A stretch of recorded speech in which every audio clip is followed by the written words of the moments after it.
God created man to fellowship with Him and with other human beings.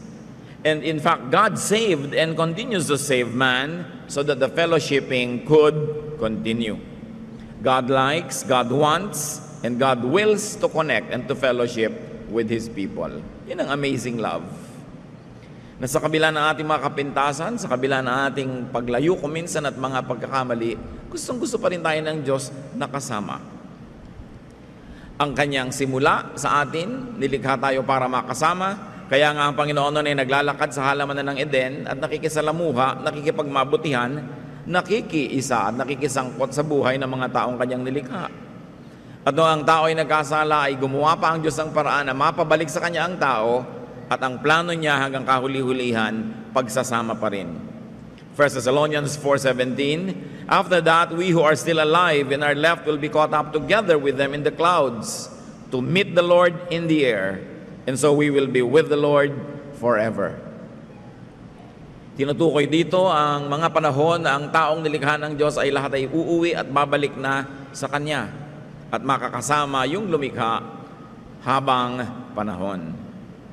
God's love allows us to live, and not only live, but to live one distinct life. Wala siyang ginawang taong magkamukha kahit pakambal. Ang gusto ng Diyos sa tao, maranasan niya na maging bukod tangi, isa, unique, walang kopya. At nang sa ganon, sa kanya lang mata makikita niya ang daigdig at siya ay kailangan ng kapwa dahil walang pwedeng pumalit sa kanya. That God connected us with Him and to other individuals through design. Ephesians 4:11, it was He who gave some to be apostles, some to be prophets, some to be evangelists, and some to be pastors and teachers. And you can go on and on and on. Ang Panginoon ang naglikha at gumawa sa tao para magkaroon siya ng kakaiba, bukod tangi, at Kanya lang na papel sa buhay. So, bigay na example dito, may mga nilikha daw na nakadesenyo para maging apostle niya, maging propeta, maging evangelist, soul winner, maging pastor, maging guro, at lahat pa ng uri ng ministries, vocations, at ng mga gawain sa mundo, ibinagay ng Diyos sa tao. Kaya walang taong walang silbi.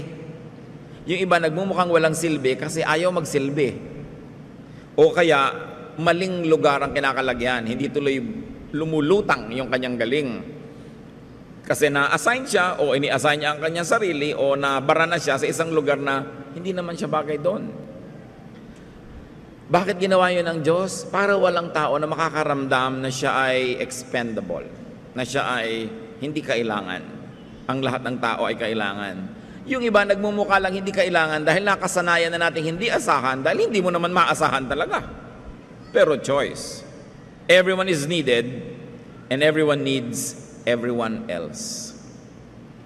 Kailan kaya natin yan lubos na mauunawa na ang nangyayari sa ating kapwa ay nangyayari din sa atin? Kaya maganda nga yung salitang kapwa-tao. Pareho kayo. Siya at ikaw, pareho rin. Pero individually may pagkakaiba para mayroong ka ring halaga na ikaw lang ang may dala at may bit-bit nun. Kaya kailangan ka ng iyong kapwa. Psalm 139:14, I praise you because I am fearfully and wonderfully made. Your works are wonderful. I know that full well. Yung namimintas sa sarili at namimintas ng kapwa, ibig sabihin hindi niya dinidibdib ang kahulugan na ang bawat tao ay buong kahiwagaan, kapangyarihan at kaluwalhatiang nilikha. Na ang bawat tao ay wonderful. Bakit? Diyos kasi ang gumawa and the works of God are wonderful. Marahil maaari nating sobrang tinititigan lang yung kakulangan ng kapwa, hindi natin nakikita yung mga bagay na talagang tamang-tama siya.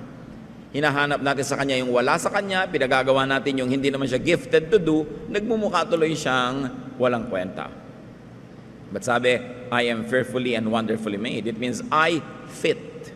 Swak ako, bagay ako sa lahat ng aking kasama, mga kasambahay, kasama sa trabaho at kapitbahay.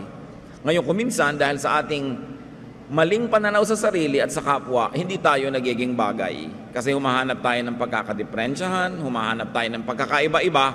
Samantalang ang pagkakaiba-iba na yun can be very, very charming because it is in our differences that there's variety in life. We were designed to need each other. Kaya merong mga binigyan ng talino sa numbers kasi sila ang gagawa ng mga bagay na may kinalaman sa numbers. Merong ginawa ng talino tungkol sa mga sining, meron naman sa mga siyensya, may binigyan ng galing dito at galing doon para lahat ng tao may papel. Ganun ang pag-ibig ng Panginoon. Kung ginawa lang tayong pare-pareho, siguro wala tayong hahanapin sa kapwa dahil pareho natin, pero gusto nyo bang kapareho nyo ang lahat ng tao? Ang dami din namang kulang sa buhay. God's love is so wonderful because God allows us to live not only one distinct life, but also many lives.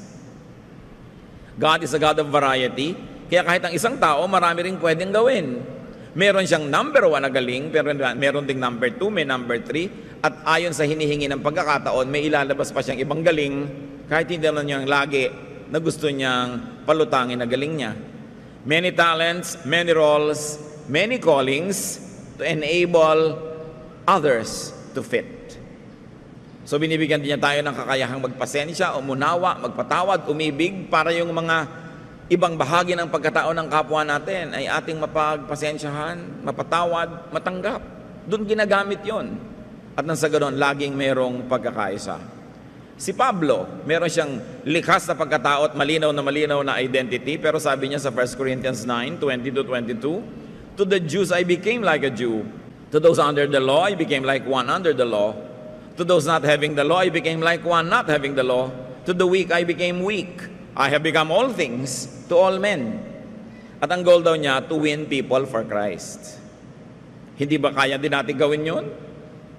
Kung yung kasama mo conservative, pwede ka rin naman mag-adjust na medyo conservative ka para mag-fit kayong dalawa. Maakay mo siya, mamahal mo siya, mahalin ka rin niya, madala mo siya sa Panginoon. Sa mga taong masisiglat, mabibilis, pwede ka rin bumilis-bilis para hindi ka maiwan. Sa mga taong medyo mabagal-bagal, pwede ka rin mag-adjust para hindi ka laging naiinis at naiiwan sila. Marami tayong pwedeng gawin. Kuminsan, hindi lang tayo nagkakasundo-sundo, hindi tayo nagkakasama-sama, hindi tayo nagkakaisa-isa, kasi binubuo natin sa loob na hindi makipagkasundo, hindi makipag-isa at maging iba. Kasi pwede tayo mag-adjust. We are fearfully and wonderfully made. Pati nga human body, may mga tao na nga na nabundol, nahulog sa tulay, nahulog sa ilog, nag-shoot pa doon sa kaila-ilaliman, nabuhay pa. Kasi ang katawan ng tao, ang dami din niyang kakayahan para mabuhay. Kung minsan, sabi nga isang bulate na lang hindi pumipirma, pero buhay ka pa rin dahil talagang ayaw pumirma ng isang bulate. So buhay ka pa. Ang haba-haba ng extension ng buhay, ang daming pwedeng gawin, ang daming pwedeng magawa, matanggap. Kung hindi nyo matanggap-tanggap ang kaisa-isa nyo halimbawang biyanan, hindi nyo lang ginagamit yung kakayahan nyo na tumanggap, magmahal at mag-accommodate. Choice nyo lang yon. Nagmamatigas din kayo ng ulo. Diba? Kung gusto ba naman gumigising ng biyanan nyo ng 3 a.m., kayang-kaya nyo sabayan.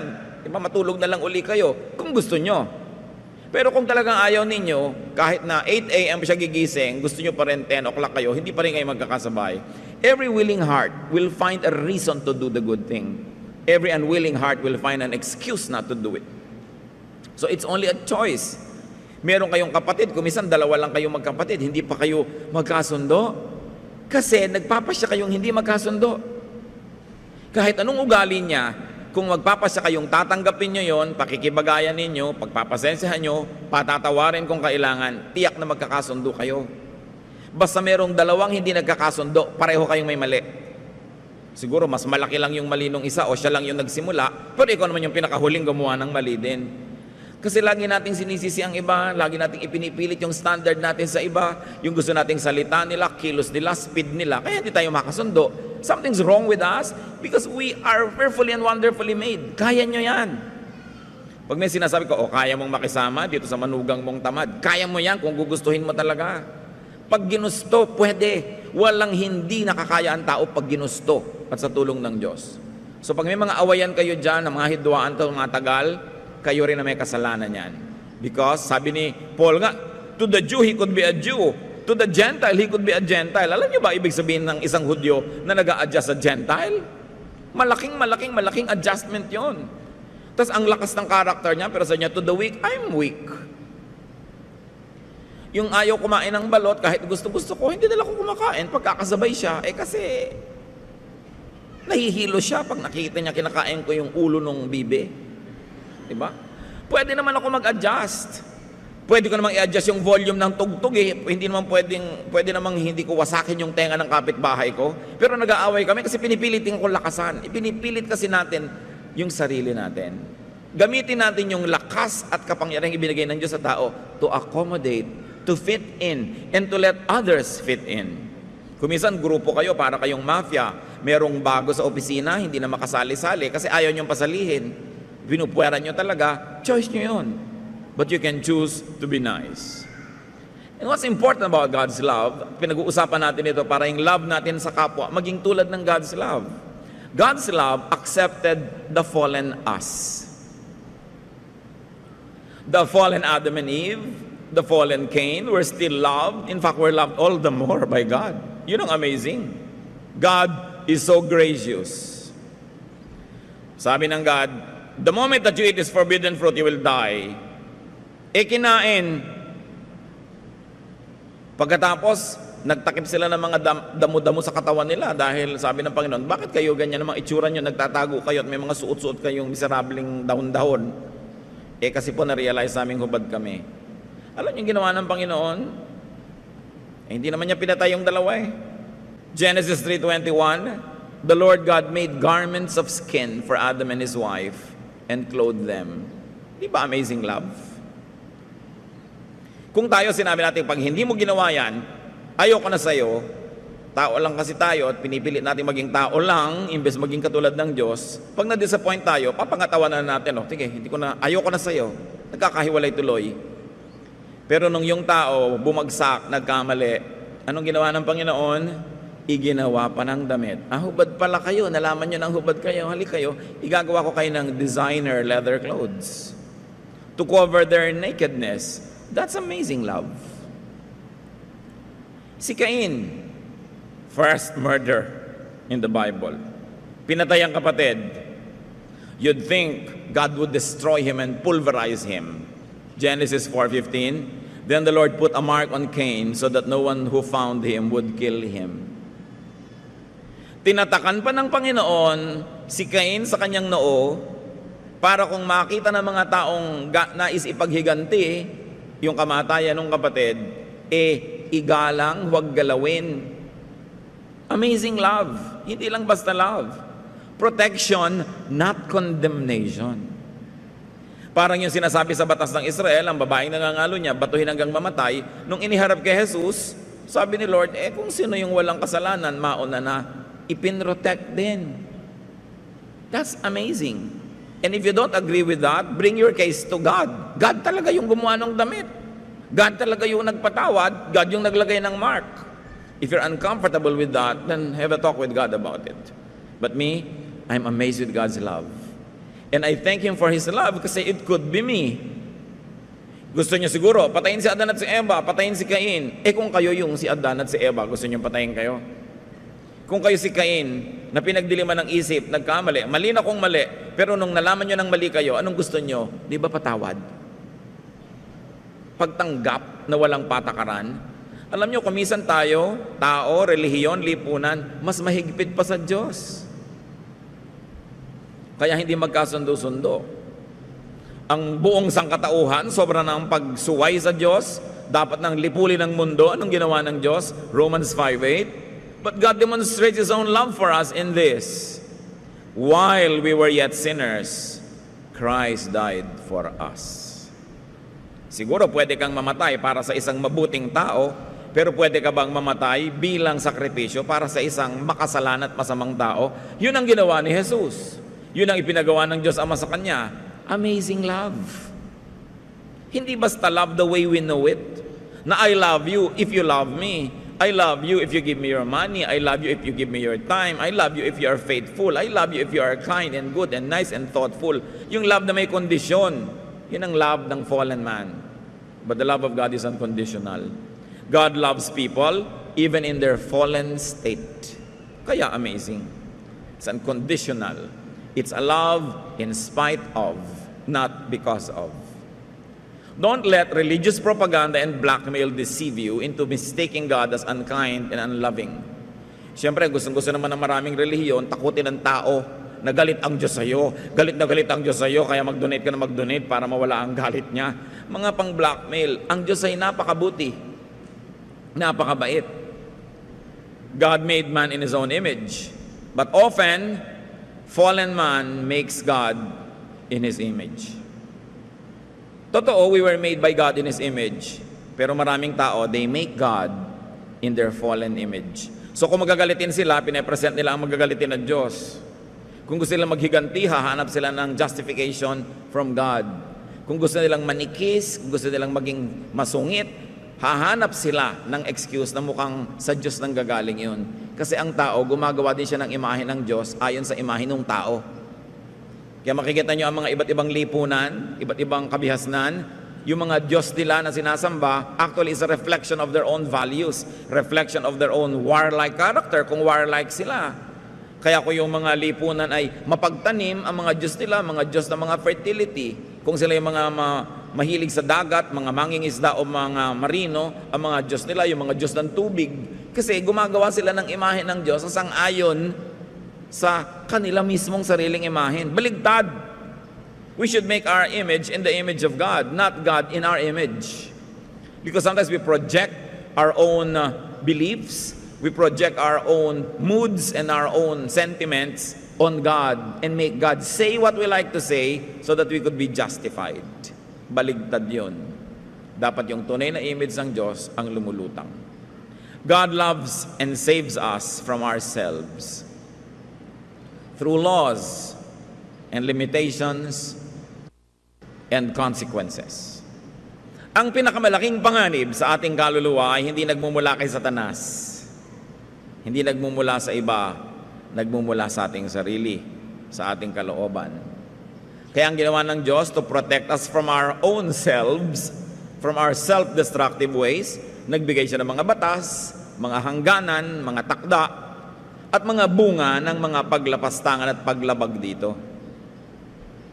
Naglalagay ang Panginoon ng proteksyon. Halimbawa, si Paul, ang galing-galing, edukado, magandang lahi ang pinanggalingan, maraming alam, very successful sa ministry, very financially independent from many people.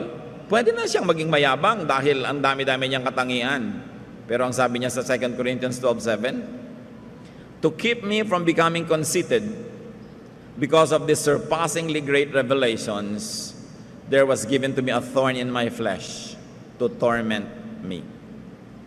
Hindi sinabi kung ano, pero sabi niya, para iiwas ako ng Diyos na maging mayabang, binigyan ako ng isang napakahirap na kalagayan na lagi na lang nagpapahirap ng buhay ko. Sabi niya, ilang beses ko idinalangin sa Diyos sa tanggalin ito, pero di niya tinanggal, so tatanggapin ko na lang. Marunong ang Diyos. Bakit hinayaan ng Diyos halimbawang matadtad ka ng peklat? Baka naman kung ang kinis ng balat mo, ipaghampasan mo yung mga legs mo sa lahat ng sulok ng Metro Manila. No? Bakit halimbawa binigyan kanya ng parang physical limitation? Baka kung sobra kang naging maganda, yumabang ka, umapariwara ka tuloy. Mabuti na yung walang natutukso sa'yo. Di ba? Hindi ka napapariwara.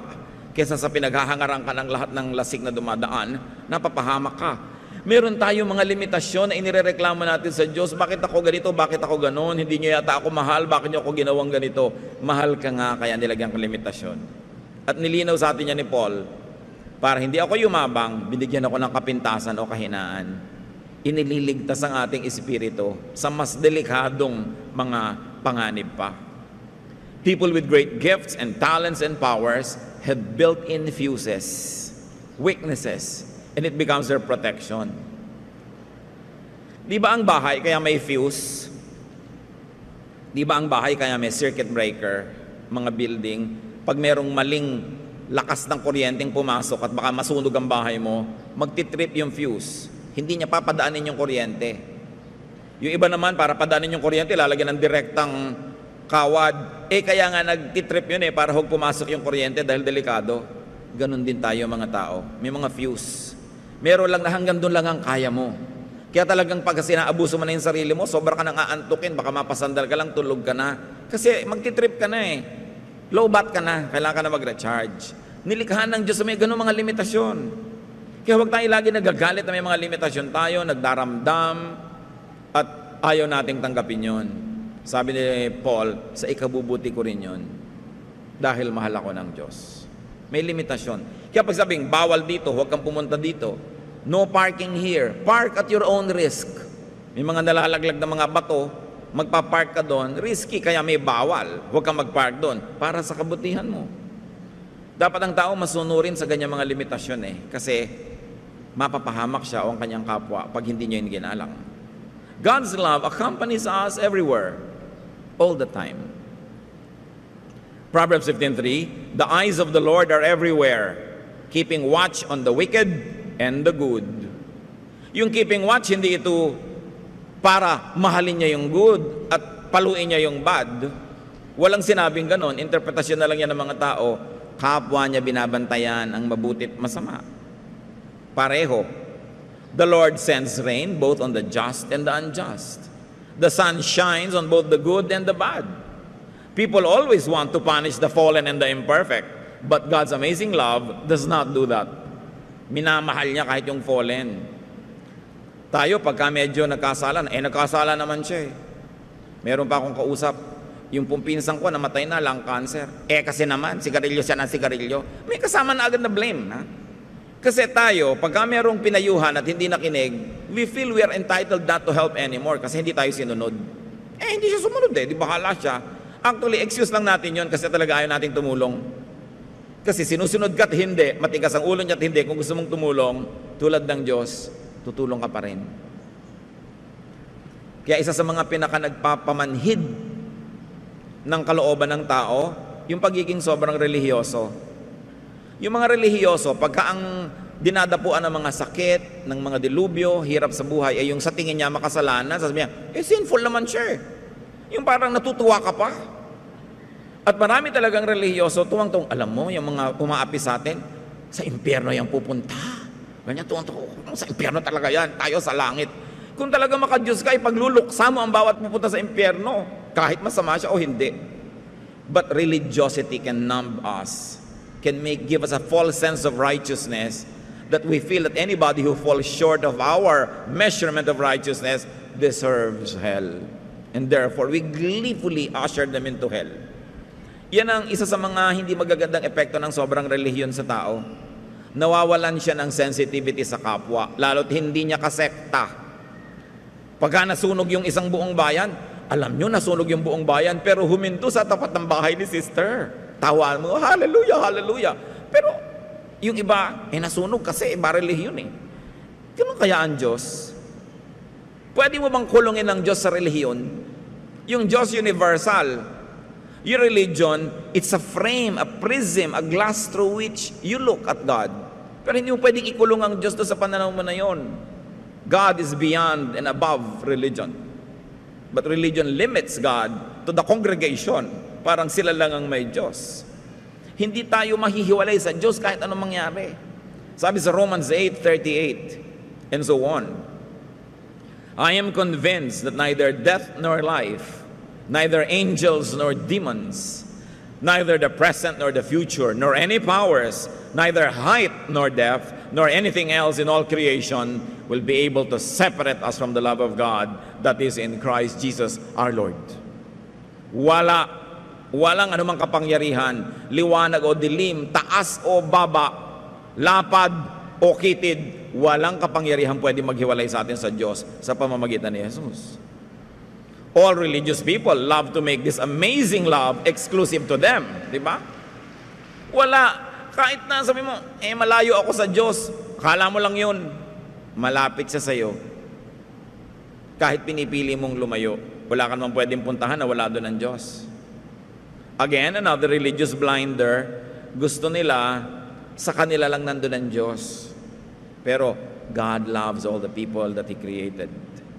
Matthew 28:20, and surely I am with you always to the very end of the age.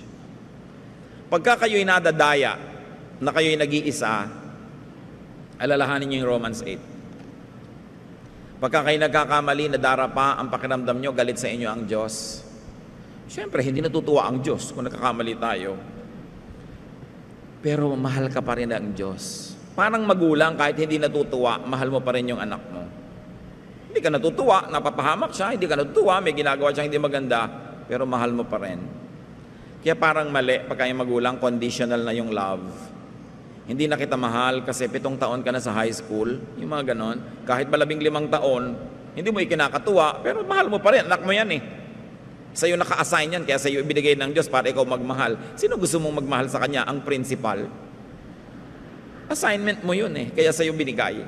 So dibdibin mo yun. Yung pamilya dapat walang patakarang pagmamahal. Hindi pang kukonsente, pero alam mo dapat, kahit anong mangyari, may pamilya ako eh, may magmamahal sa akin. Kung minsan sa ating mga pagiging isip bata, nasa samantala natin yon, yung ganong katotohanan, na-exploit natin. We don't do our best. Pero pag nang mature tayo, marirealize din natin, napakasarap na may ganun kang pwedeng uwian, na laging alam mo, tatanggap sa'yo. Hindi ka lang tatanggapin kung good looking ka, kung healthy ka, kung okay ka, kundi kahit ano. At kahit pa nga ang mga human parents na pinakamalapit na ang love sa godly love, nagkukulang pa rin kuminsan, ang Diyos hindi. Tatandaan mo, kahit gaano ka kabigo, kahit gaano pa kasama ang nagawa mo, kahit gaano pa karumi ang nahulugan mong kanal, mahal ka pa rin ang Diyos. Nothing can separate you from the love of God. And that same love is the love that we should give to one another. Hindi tayo judges ng isa't isa. We are extensions of God's love. Kung minsan akala natin hindi kaya ng Diyos na magturo sa nagkakamali, so pinipilit natin na tayo yung magturo, tayo yung magtuwid, tayo yung magtama. Alalahanin niyo si Jesus. Sabi niya, kung sino sa inyo ang walang kasalanan, bumato na. So may liko, gusto mo ikaw magtuwid, sasabihin ni Lord, sige, kung talagang tuwid na tuwid ka, wala kang kalikuan, sige, ituwid mo. Disiplinado ka, perfect ka, sige, mang-disiplina ka. Pero kung hindi ka ganon, magmahal ka na lang. Patuloy ka rin siyempre magturo, umakay, mag-inspire, but don't judge. Even Jesus is not yet in the business of judgment. He's still saving people. Nauunahan pa natin kuminsan yan. God's love guarantees our oneness with Him. Ano ang ating patunay, katiyakan na tayo'y hindi mawawalay sa Kanya? He gave us His Spirit. Kung minsan, may boyfriend ka, bibigyan ka ng singsing, patunay na ikaw lang, yung pala sa loob ng singsing, yung pangalan, to whom it may concern. Ang dami nyo palang nabigyan nun. Pero kung minsan may tumutupad, pero madalas hindi rin naman natutupad. Singsing lang ang binigay sa iyo eh. Kayong dalawa, pipirma ng kontrata, marriage contract, madalas hindi rin natutupad yung mga stipulations dyan, yung mga detalye. Ang Diyos, ano ang binigay sa bawat tao? Hindi sa isang church ha, sa bawat tao. Anong ibinigay niya? Ang Espiritu niya. Paano babawiin ng Diyos yung Espiritu niya? Nakalahok kaisa ng Espiritu ng tao. 1 John 4:13, we know that we live in Him and He in us because He has given us His Spirit. Ano pa ang patunay ang kailangan natin para malaman natin, grabe ang pag-ibig ito. Ibig sabihin, kahit anong gawin ko, hindi ako mahihiwalay sa Kanya. Tatakpan niya ng pag-ibig, huhugasan niya ng dugo ni Jesus, mamahalin niya ako dahil ang Espiritu namin hindi pwedeng paghiwalayin. Walang bawian. Sa simula pa lang sa creation, ibinigay na niya yung Espiritu niya sa tao. Pagkatapos, nung ang tao ay nagkamali, ibinigay niya ang kanyang anak. He gave us His Son. Parang renewal ng relationship, renewal ng wedding vow, na parang sinasabing, nagkamali ka man, nalayo ka man, heto, gumagawa ako muli ng paraan na sa pamamagitan ng anak ng Diyos, ang sangkatauhan ay makakabalik sa Diyos. Romans 5:10, for if when we were God's enemies, we were reconciled to Him through the death of His Son, etc., etc. I'm interested only in the first part of the sentence.